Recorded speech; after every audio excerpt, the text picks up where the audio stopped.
దేవునికి మహిమ కలుగును గాక. నీ జీవితంలో దేవుడు గుర్తిస్తున్నాడు.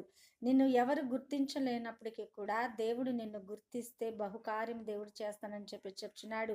నీ నామము చెడ్డదని, నీ పేరు చెడ్డదని, నువ్వు మంచిదానివి కాదు, నువ్వు పనికిరాని దానివని నిన్ను ఎవరు గుర్తించకపోయినప్పటికీ కూడా దేవుడు ఏం చేస్తున్నాడు తెలుసా? ఆయన గుర్తిస్తున్నాడు. మనుషులు అందరూ తోసివేసినప్పటికీ కూడా ఆయన నిన్ను త్రోసివేయనని చెప్తున్నాడు. ఆయన నీ హక్కున చేర్చుకుంటానని చెప్తున్నాడు. ఆయన నీ యందు ఉంటే గొప్ప కార్యములు దేవుడు నీ యందు చేస్తానని చెప్తున్నాడు. ఈ లోకమంతా నిన్ను విడిచిపెట్టి వేయచ్చు, కానీ దేవాతి దేవుడు నిన్ను విడిచిపెట్టక ఆయన అరిచేతులలో నిన్ను చెక్కుకొని నడిపిస్తున్నాడు అని చెప్పేసి దేవుడు చెప్తున్నాడు.